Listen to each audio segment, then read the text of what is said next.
जय श्री राधे। श्री विष्णु सहस्त्रनाम स्तोत्र के व्यापक प्रचार प्रसार के क्रम में हम आपके सभी सात्विक कमेंट्स का उत्तर देने का प्रयास करते हैं। राय सॉल्यूशंस लिखते हैं, ओम नमो भगवते वासुदेवाय नमः। जय श्री हरि, जय जय श्री राधे, जय श्री राधे। रैब जी। अजय सिंह जी लिखते हैं, ओम नमो नारायणाय, ओम नमो भगवते वासुदेवाय। जय श्री राधे अजय जी। सत्य प्रकाश जी लिखते हैं, जय श्री विष्णु, जय श्री विष्णु। उत्तम दुबे जी, जय श्री राधे। लाइवली वाय सनी लिखते हैं, विष्णु सहस्त्र नाम के लिए संकल्प कैसे करें प्लीज बताएं। विष्णु सहस्त्र नाम के लिए संकल्प, तो जो संकल्प मंत्र है उसे पढ़ें, या सबसे सरल विधान बताते हैं कि विष्णु सहस्त्र नाम की पुस्तक लीजिए, हाथ में जल लीजिए और जल लिए रहिए और शुद्ध हिंदी में बोलिए कि हे विष्णु भगवान, हम आपकी स्तुति में विष्णु सहस्त्र नाम का पाठ करने चल रहे हैं।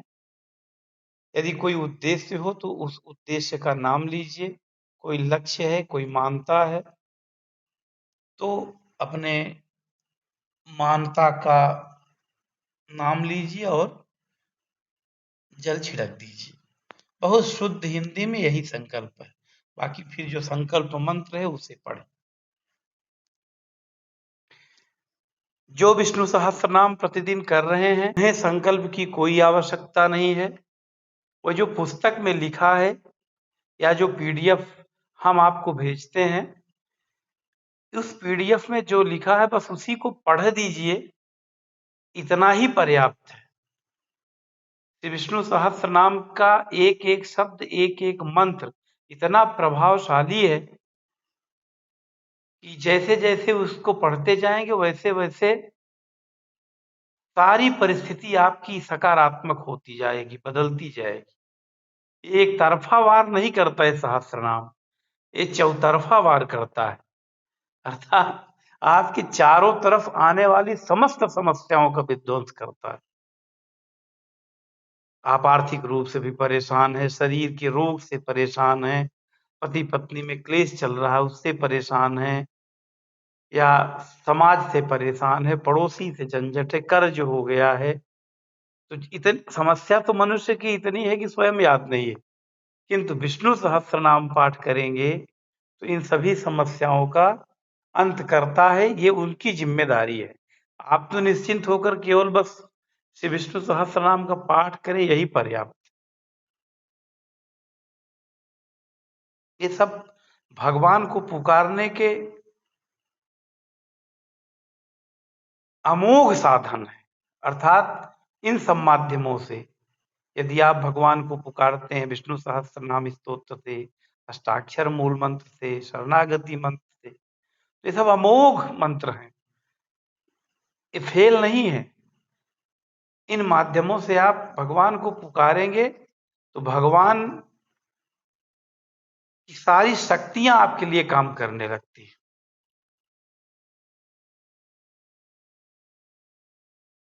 जैसे उदाहरण के तौर पर लौकिक उदाहरण बताते हैं।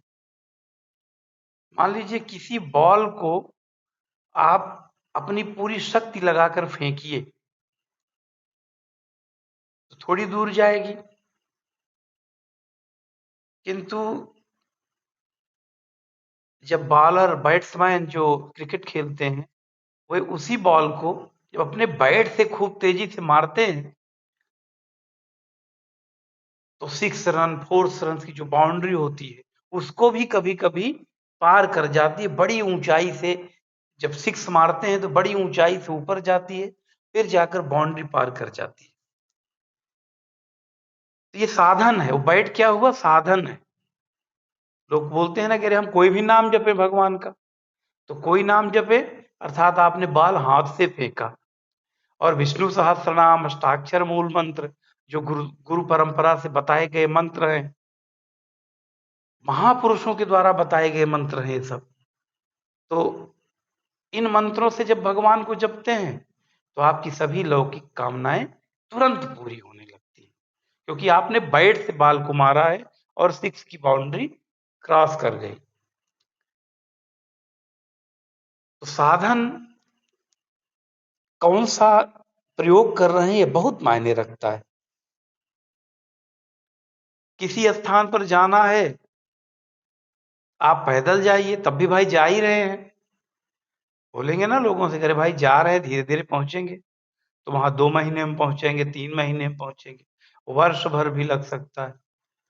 दूसरा साधन मोटरसाइकिल से गए तो जल्दी पहुंच जाएंगे, किंतु उसमें भी बहुत समय लगेगा। किंतु फ्लाइट पकड़ कर जाएंगे तो बहुत जल्दी पहुंच जाएंगे, ट्रेन पकड़ जाएंगे तो उससे ज्यादा समय लगेगा। ये सब साधन है। ऐसे ही साधन अपने लौकिक सुखों को प्राप्त करने के लिए, मनोकांक्षाओं को पूरी करने के लिए, दुनिया की समस्त समस्याओं से मुक्ति पाने के लिए, भगवत प्राप्ति के लिए जो साधन गुरुदेव द्वारा बताए जाते हैं, उन साधनों को पकड़ने से आप शीघ्र अपने लक्ष्य को प्राप्त कर लेते। सोमनाथ चौबे जी लिखते हैं, जय गुरुदेव। प्रशांत पाटिल सॉन्ग्स फैन क्लब लिखते हैं, आपकी आवाज बहुत मधुर। धन्यवाद प्रशांत जी। ये भगवान नाम की चर्चा और भगवान के कृपाओं का वर्णन, भगवान के नामों का प्रचार प्रसार एक ऐसा महान कार्य है। इसमें लोगों को प्रवृत्त करना, अधिक से अधिक लोगों को गुरु मंत्र देकर, अष्टाक्षर मूल मंत्र शरणागति के माध्यम से जप करवा के भगवत प्राप्ति कराना, उनके लौकिक सुखों को, जो दूर चले गए हैं परेशानियों से, उन्हें फिर से इन मंत्रों के प्रभाव से सामान्य स्थिति में लाना, ये सब भगवान की कृपा है। ये सब भगवान नामों का चमत्कार है। क्योंकि आपकी भगवान में श्रद्धा है, विष्णु सहस्त्र नाम में रुचि है, इसलिए आपको मेरी आवाज मधुर लगती है।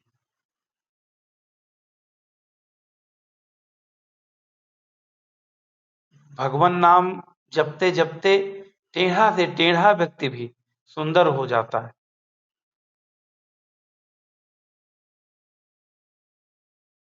तो मथुरा में जब भगवान श्री कृष्ण पहली बार गए थे, जब कंस का वध करने, तो पहली बार उनका आगमन भी हुआ था जन्म के बाद।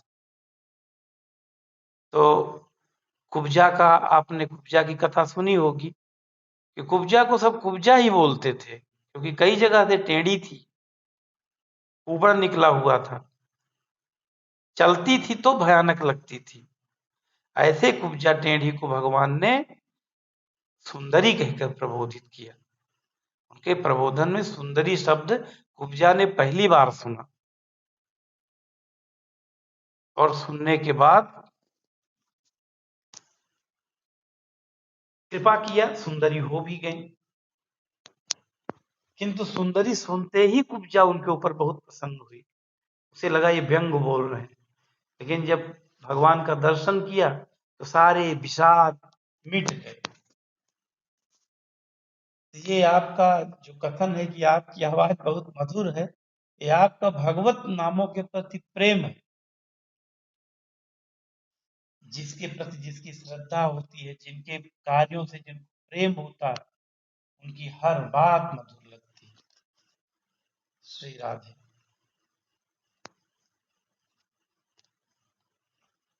प्रवीण कुमार सिंह जी, राधे राधे गुरु जी। जय श्री राधे प्रवीण जी। सत्य प्रकाश जी, जय श्री हरि। भावना सिंह जी, जय श्री हरि श्रीमते नमः। जय श्रीमन नारायण, जय श्री राधे।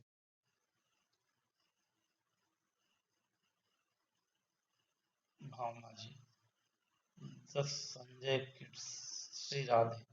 सोमनाथ चौबे जी, जय गुरुदेव। श्री संजय किट्स लिखते हैं कि will listening also give some benefits, क्या सुनने से भी लाभ मिलेगा? तो संजय जी, सुनने से लाभ मिलता है, किंतु श्रवण करना बहुत कठिन है। लगता है कि सुनना सरल है, क्योंकि सुनने में थोड़ा सा भी मन इधर उधर हुआ तो उतनी देर का पाठ आपका व्यतिक्रम हो गया। इसलिए प्रयास करें, इसे पढ़ें। पढ़ने के अनेक लाभ, आपकी आंखें, आपकी जीवा, आपका कान, आपका मन, ये सब एक साथ भगवान के सुमधुर नामों के जप में लग जाते हैं। इसलिए सुने भी और पाठ भी करने का प्रयास करें। यदि श्री विष्णु सहस्त्रनाम संस्कृत नहीं आती तो हिंदी पढ़ लेते होंगे, नामावली पढ़ें, और नामावली पढ़ लेंगे तो निश्चित रूप से कुछ दिन में श्री विष्णु सहस्त्रनाम स्तोत्र भी पढ़ने लगे।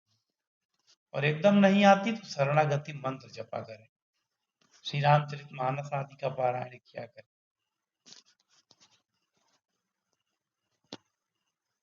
जय श्री कृष्ण लिखते हैं कि जो लड़की हमें पसंद करती है और जिसे हम पसंद करते हैं, उससे विवाह हेतु यदि इनका पाठ किया जाए तो विवाह हो जाएगा।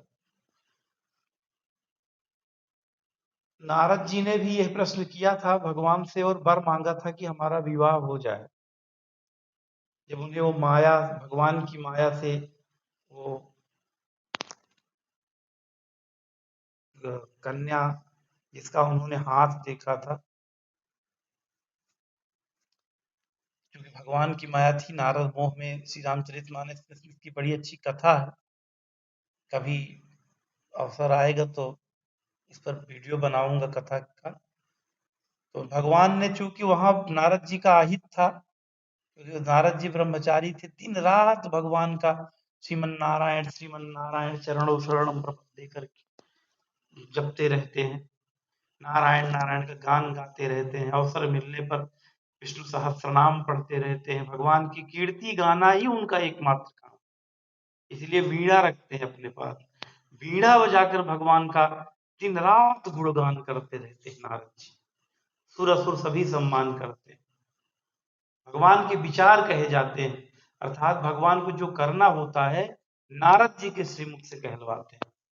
ऐसे नारद जी को भी जब एक बार कोई लड़की पसंद आ गई थी तो भगवान से उन्होंने प्रार्थना किया कि भगवान हमें, क्योंकि वहां स्वयंवर होना था, और स्वयंवर में जो सबसे सुंदर लगेगा लड़की को उसी के गले में माला डालेगी। यही सोचकर भगवान, क्योंकि नारद जी के पास और कोई सोर्स सिफारिश था नहीं, तो भगवान ही सब कुछ थे, तो भगवान से उन्होंने प्रार्थना किया, भगवान हमें अच्छा रूप दीजिए, इतना सुंदर दीजिए कि वो कन्या मेरा ही वरण करे। तो नारद जी ने, भगवान ने नारद जी को बंदर का मुख दे दिया और ऐसी विधि बना दी कि वो बंदर का रूप केवल उस कन्या को दिखे और वो दोनों शंकर जी के गण को दिखे। तो ये बात समाज नहीं देख पाया कि नारद जी की बेइज्जती हो या अपमान हो, क्योंकि नारद जी भगवान के भक्त थे और भगवान का उद्देश्य था कि नारद जी का अभिमान भी टूट जाए, जो काम को जीतने का दावा कर रहे हैं, और साथ साथ ये इस झंझट से बच भी जाए विवाह की। तो उस समय भगवान नहीं चाहते थे कि नारद जी का विवाह हो, इसलिए उन्होंने बंदर को रूप दे दिया। और लड़की जब वरमाला लेके स्वयंवर में आई तो नारद जी का बंदर मुंह देखकर और चिढ़ गई। बाद में नारद जी ने उसके कारण भगवान को श्राप भी दिया। ये कथा लंबी है। तो उसी तरह से जो लड़की हमें पसंद है, जिसे हम पसंद करते हैं, उससे विवाह हेतु जो आपका प्रश्न है, यदि आपका हित होगा तो ये विवाह हो जाएगा, नहीं हित होगा तो भगवान का पाठ करने के बाद विवाह नहीं होगा। क्योंकि जब आप भगवान की शरण में इस काम के लिए जाएंगे, सर्वसमर्थ भगवान के, तो भगवान निश्चित रूप से इस बात का भी ध्यान रखेंगे कि इस विवाह से आपका कल्याण है या नहीं है। यदि आपका कल्याण होगा, निश्चित रूप से वो विवाह हो जाएगा, आपका कल्याण नहीं होगा। तो विष्णु सहस्त्र नाम की कृपा से ही आप इस विवाह से बच भी जाएंगे। जय श्री राधे। आपके ही उत्तर में 2 लोगों ने उत्तर भी दिया है जो हमारे दर्शक हैं। एक लोगों ने तो आपका ही है, लेकिन उसके भाग्य में जाने किसके साथ विवाह लिखा था, जाने क्या प्रारब्ध बनता, उसका उसके साथ विवाह पश्चात और हमारे साथ विवाह होने से सारा जीवन ही बदल जाएगा। यह कैसे संभव है? अच्छा प्रश्न किया आपने। तो बस आप श्री विष्णु सहस्त्र नाम की शरण में रहिए, भगवान का खूब अधिक से अधिक इन साधनों से नाम जपिए। भगवान को लगेगा कि इससे आपका हित है तब तो विवाह होगा, नहीं होगा तो नहीं होगा। आपको भगवान परेशानी में नहीं डालेंगे। यदि उस विवाह से आपका जीवन बदलना होगा तो निश्चित विवाह हो जाएगा, नहीं बदलना होगा तो भगवान कभी आपको गलत दिशा में नहीं जाने देंगे। ये भगवान की गारंटी है। ये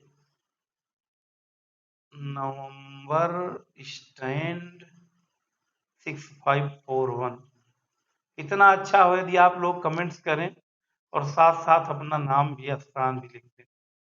इस बात की कोई गारंटी, आपके जवाब में इन्होंने लिखा है कि इस बात की कोई गारंटी नहीं होती है सर, मैंने अपना 5 साल का प्रेम खोया है, अब अकेला हूँ फिर भी हैप्पी हूँ। 3 साल से पाठ कर रहा हूँ पर अकेला फील नहीं करता। जो इंसान आपके लिए सही नहीं होगा वो ऑटोमेटिकली लाइफ से चला भी जाएगा। छोटी चीजों को पाने के लिए पाठ मत करो, नारायण को पाने के लिए पाठ करो। जो प्रारब्ध में होगा वो ऑटोमेटिकली मिल जाएगा। बहुत अच्छा उत्तर है आपका।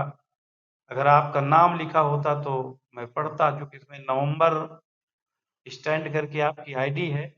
आपका उत्तर बहुत ही अच्छा है और बहुत अच्छा लगा। आपने तो सब कुछ बता दिया उनको।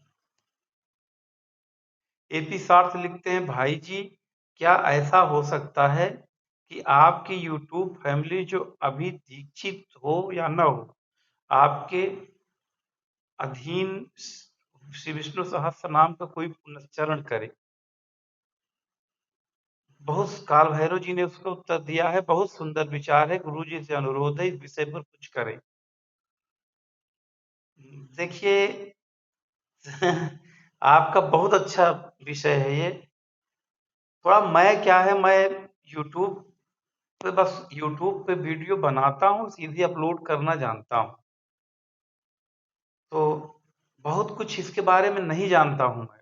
एक साथ कैसे लोग आ सकते हैं, कैसे पुनश्चरण एक साथ बैठकर कर सकते हैं। क्योंकि यहाँ पर तो जब मैं अपने घर पर, तो बहुत सारे लोग जो विष्णु सहस्त्रनाम पढ़ते हैं एक साथ पाठ कर लेते हैं बैठकर, एक वस्त्र में पाठ कर लेते हैं। किंतु अब ऑनलाइन पाठ करना है तो इसके लिए देखना पड़ेगा। मैं जो और जानकार लोग हैं उनसे पूछता हूँ, होगा तो निश्चित रूप से पुनश्चरण करेंगे और पुनश्चरण तो करना ही चाहिए। अच्छा विचार है आपका। यहाँ तो मैं काफ़ी लोग एक-एक साथ समूह में पाठ करते हैं, बड़ा अच्छा लगता है। कभी-कभी बुधवार को करते हैं, कभी-कभी रविवार को करते हैं, क्योंकि रविवार को प्रायः नौकरी वालों की छुट्टी रहती है, तो सब लोग हम लोग बैठकर पाठ करते हैं। पीला वस्त्र पहनकर करते हैं, बहुत अच्छा।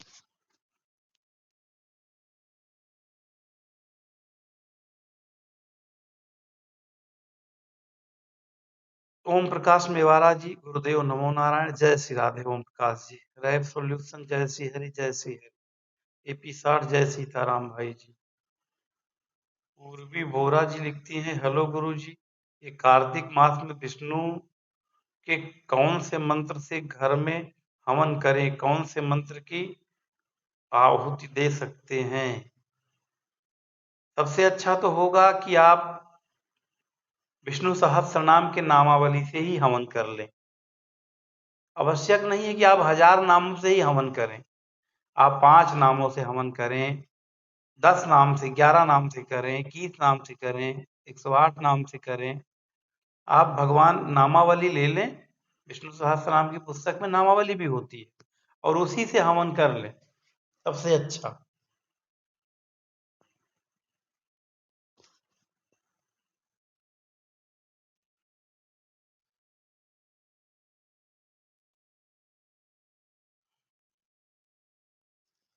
प्रश्न है ये, जय जय श्री राधे। हालांकि वीडियो लंबी होती जा रही है। जय श्री राधे रैप सॉल्यूशन जी, जय श्री राधे। महादेव जी लिखते हैं, सर आज आस्था विष्णु सहस्त्र नाम पाठ में और बढ़ गई, धन्यवाद। महादेव जी, आप वीडियो देखा कीजिए, क्योंकि होता क्या है, जब कोई आदमी एक ही बात समझाता है बार बार तो धीरे धीरे लोग बोर होने लगते हैं कि क्या महाराज जी बस एक ही बात बताते हैं कि विष्णु सहस्त्र नाम का पाठ कीजिए, अष्टाक्षर मूल मंत्र जपिए, शरणागति मंत्र जपिए, इसके अलावा कुछ बताते ही नहीं। वास्तव में बात यह है कि इसके अलावा कुछ है ही नहीं। संसार में जो कार्य हम कर रहे हैं ये भटकाव है, और पहचान तो हम भगवान को भी नहीं पाते। यदि भगवान भी आपके साथ आकर रहने लगे तो भगवान को भी हम नहीं पहचान पाएंगे। कुछ दिन में उनसे भी काम लेने लगेंगे, उनकी भी अवज्ञा करने लगेंगे। ऐसा भगवान की लीलाओं में आपने देखा ही है कि जब तक भगवान श्री कृष्ण इस धराधाम पर रहे, उनके कितने विरोधी थे। महाभारत हो गया, इतने लोग मारे गए, भगवान को नहीं समझ पाए। रामायुद्ध में भगवान राम के अवतार में कितने लोग भगवान के विरोधी थे, भगवान को उनके उद्धार के लिए उनका वध करना पड़ा। पहले ही समझ जाते तो वध न करना पड़ता, उनका उद्धार भगवान के श्री चरणों में नतमस्तक होने से भी होता। लेकिन उनकी समझ में नहीं आया तो उनको युद्ध करके मारकर भगवान को उद्धार करना पड़ा। ऐसे ही महापुरुष जितने हुए, कई धर्मों की बात बताता हूँ। जैसे ईसाई धर्म इस समय देख ही रहे कितने देशों में फैला हुआ। यीशु जब तक थे तब तक उनके साथ लोगों ने कितना अन्याय किया, सूली तक चढ़ा दिया। आज उनकी बातें भी लोग मान रहे हैं और उनके अनुयायी भी हैं। मोहम्मद साहब जब तक थे तब तक लोगों ने उनको घेर घेर के परेशान किया, लेकिन आज उनके अनुयायी देख रहे हैं देश भर में इस्लाम धर्म कहाँ फैलता चला जा रहा। ऐसे ही हमारे हिंदू सनातन धर्म में जब जब भगवान ने अवतार लिया उनको लोग नहीं समझ पाए।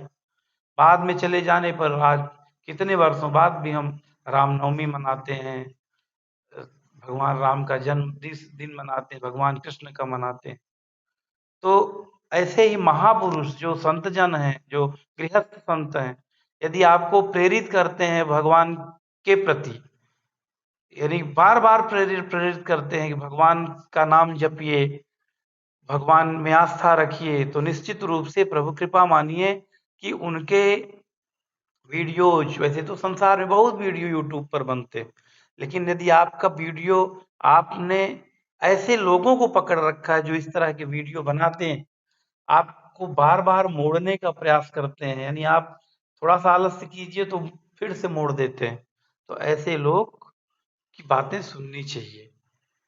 तो आप आस्था, आपने लिखा कि विष्णु सहस्त्रनाम पाठ में और बढ़ गई, तो मेरा भी प्रयास यही है कि अधिक से अधिक लोग नकारात्मक हो तो फिर से सकारात्मक हो जाएं,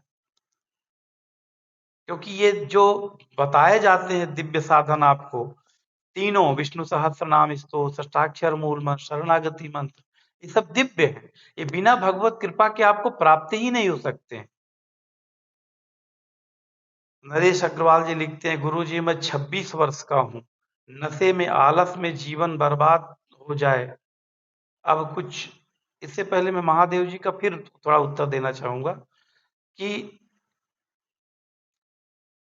जब जैसे जो लोग दीक्षा लेते हैं, जैसे मैं उनको फोन पर दीक्षा देता हूँ, तो फोन पर दीक्षा देने के बाद उनको व्हाट्सएप पर जब सब विधियां लिखता हूँ तो एक ब्रॉडकास्ट चैनल है मेरा, इसमें केवल दीक्षित शिष्य रहते हैं, तो समय समय पर उनको एकादशी 2 दिन पहले एकादशी की जानकारी मिल जाती। वीडियो के माध्यम से तो महात्म्य बताता हूँ, किंतु उनके पर्सनल मैसेज पर ब्रॉडकास्ट का सबसे बड़ा फायदा यह है कि एक दूसरे से वो कनेक्ट नहीं होते, क्योंकि बहुत देवियां हैं, महिलाएं हैं, तो कोई किसी का नंबर नहीं जान पाता, और एक मैसेज डालता हूँ सबको एक साथ पहुंच जाता है। तो एकादशी की सूचनाएं पहुंच जाती हैं, रामनवमी है, जन्माष्टमी या कोई भी ऐसा चंद्र ग्रहण, सूर्य ग्रहण, जो भी आपके लाभ की चीजें अध्यात्म से जुड़ी हुई, वे सब आप तक पहुंचती हैं। ये एक गुरु का कर्तव्य है कि जो आध्यात्मिक लाभ की चीजें हैं, आप तो गृहस्थ में हैं, हम भी गृहस्थ में हैं, किंतु आपको बताते रहें, आप भूल न जाएं। एकादशी का पर्व आ रहा है, सबसे महत्वपूर्ण है सनातन धर्म में, हमारे लिए, श्री संप्रदाय में। तो एकादशी केवल इसलिए न रह पाए कि आपको याद नहीं आया, तो मेरा प्रयास होता है कि 2 दिन पहले हम आपको बता दें। अब इनका प्रश्न लेते हैं नरेश अग्रवाल जी का। आज वीडियो जरा लंबी है, लेकिन जरूर सुनिए, क्योंकि आपसे बातें करते करते पता ही नहीं चलता। गुरुजी, मैं 26 वर्ष का हूँ, नशे में आलस में जीवन बर्बाद हो गया, अब कुछ समझ नहीं आता, बहुत डर लगता है, न ठीक से पढ़ाई की जा कि ना कोई स्किल है, न दिमाग स्थिर रहता। क्या विष्णु सहस्त्र नाम से मुझे मदद मिलेगी? मुझे समझ नहीं आता कि मैं क्या कर्म करूं, कैसे आगे बढ़ूं जीवन। मां कृपा मार्गदर्शन कीजिए, कुछ मत कीजिए, नशे को कम कीजिए और खूब विष्णु सहस्त्र नाम पढ़िए आप नरेश जी। धीरे धीरे आपका नशा कम हो जाएगा और भगवान के श्री चरणों में आपका मन लग जाएगा। श्री राधे।